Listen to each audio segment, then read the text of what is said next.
Back then, Milan had been the moral and economic heart of the country since 1920, hosting the Campionaria trade fair, when the Salone del Mobile opened on the 24th of September 1961. The Salone del Mobile has just opened in Milan, a trade fair showcasing absolutely everything it takes to make a home beautiful and comfortable. The fact that the Honourable Colombo, Minister of Industry, has opened the event shows just how important this aspect of Italian industry is. We couldn't get enough of all the exhibits, and we particularly liked the soft and highly sprung goods. Naturally, I am alluding to the mattresses, those wonderful platforms for our dreams. Soft, soft, all is soft.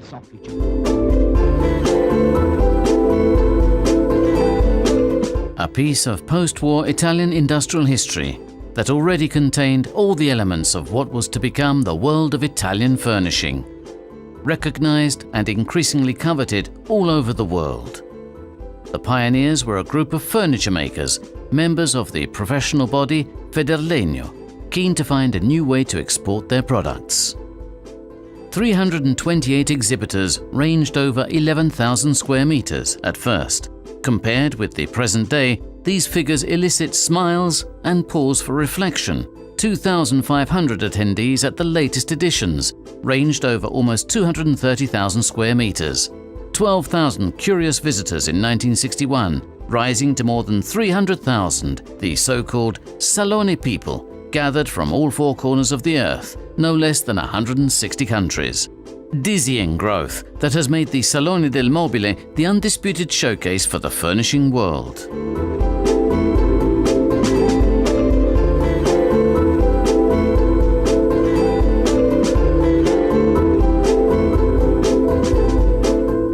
Myriad small and tiny businesses, flanked by a body of talented artisans, heirs to a very noble manufacturing tradition going back over 100 years, capable of producing a wide range of products, styles and materials. That's what the industry was like in those days.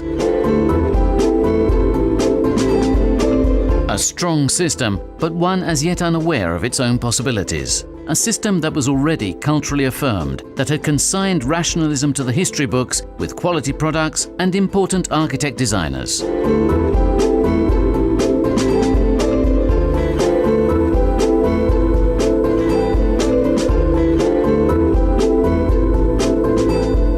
This brought it home to the Italian entrepreneurs that, in order to do business, faced with the spectre of saturation of internal demand following post-war reconstruction, as well as the hoped-for advent of a modern Italian production, as the architect Ponti put it, the only way out was export.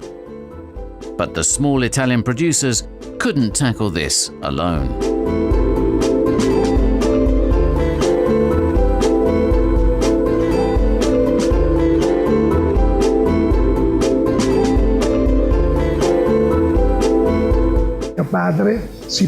My father was responsible for getting the board of Federlegno together and asking it if it wouldn't be a good idea to talk to the Milan Fair organizers about putting together a specialist exhibition for furniture makers.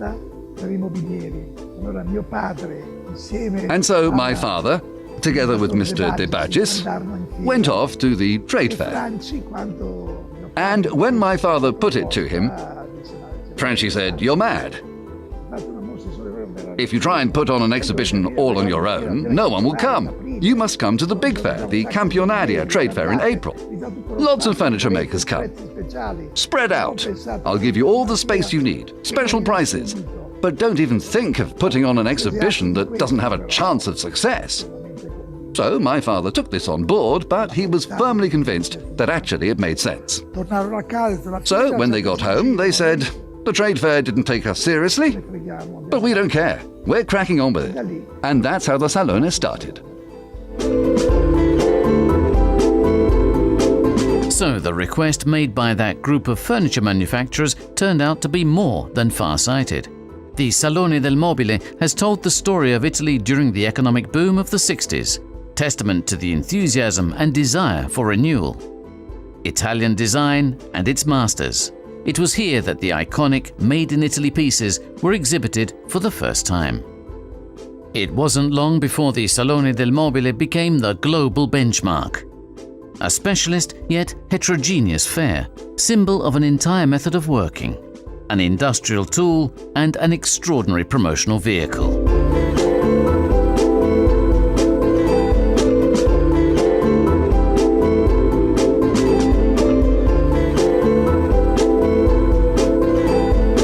In 1967, the Salone went international and became increasingly specialized.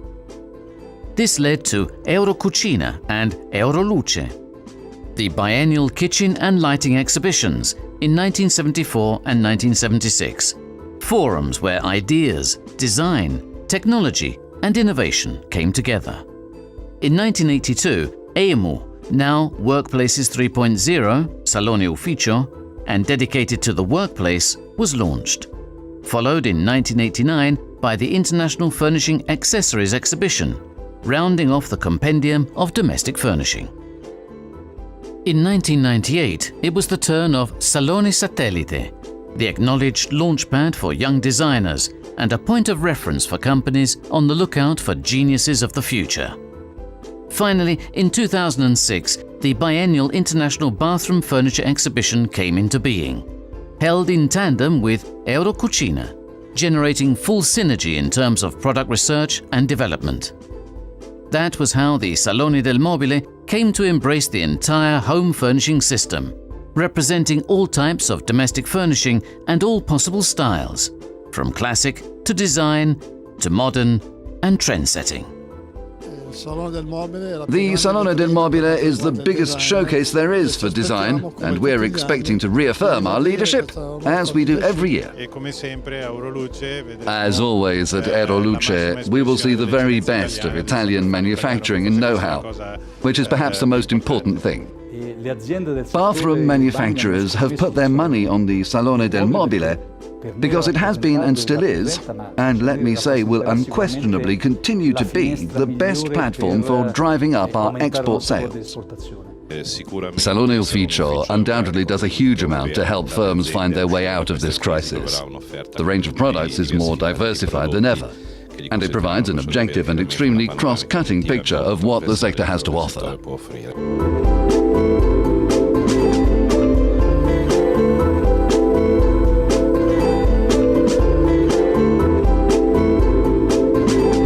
Furnishing pieces have kept pace with the evolving domestic and working environments. Kitchens are increasingly becoming domestic social hubs, spaces poised to open up and show off their materials, colors, and designs. Their functional spaces tend to expand and magnify and overflow into and meld with those of the living room. Bathrooms are shedding their utilitarian chrysalis and becoming spaces devoted to wellness and relaxation. Style trends are changing with them, with a preference for strong colors and graphic patterns for ceramic and sanitary surfaces. Workplaces are developing solutions in line with new modes of working and new design needs for living the workspace on an increasingly human scale, freer and more dynamic. Cross-pollination, innovation, research. Living styles drive and reflect lifestyles. The Salone del Mobile in Milan really is the leading fair on the entire terrestrial globe. So right now, Milan is the center of the world. It lasts a week, but luckily it lasts all year for the companies.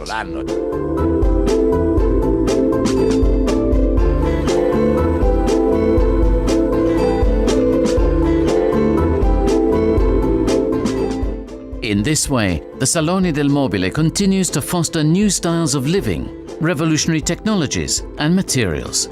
It is also an ambassador for the identity of Italian excellence, the fusion of the artisan tradition, technology, innovation and creativity, exemplifying style and beauty and their powerful connection with the land. It is this know-how that makes Italy and its globally acknowledged Made in Italy products unique. Italian design is very important because it's the father of the design. Italy invent the design. like a real culture, like a real political action, and that makes a big difference. That's why you have the designer, the most famous designer of the world in Italy, but you have also what we call the editor.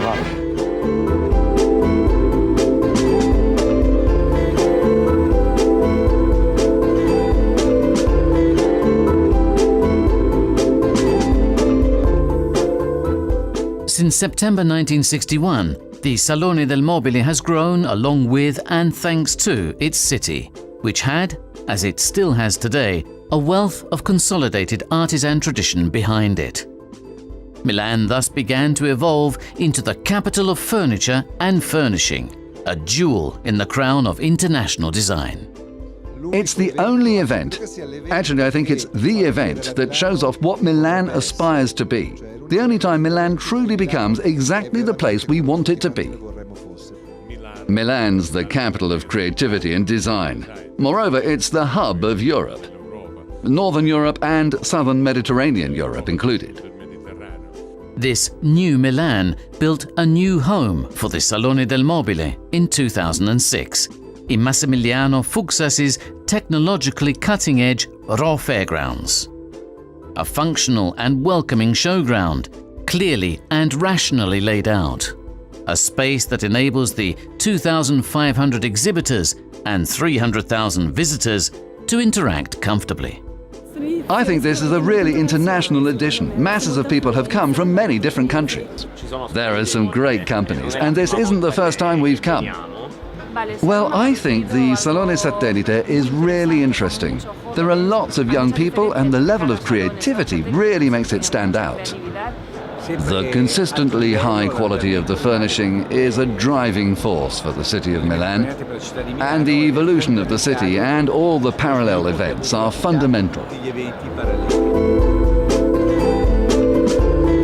It is its broad range of goods and their exceptional quality, its effective and global communications network encompassing Paris, London, Shanghai, Munich, New York and Moscow, its countless awards and recognitions, including the 3 Compasso d'Oro Awards, its philosophy of bringing business and culture together through hugely interesting events devoted to design, architecture and art, both at the fairgrounds and in prestigious city locations, from the Triennale to Palazzo Reale, that make the Salone del Mobile and Milan such a shining beacon on the international stage.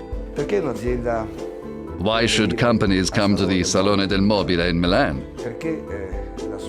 Because of its internationalization strategy. It's a very clear signal of what the Salone del Mobile has achieved over these 54 years of growth. And it enables companies to present their entire range of products to visitors from 180 different countries.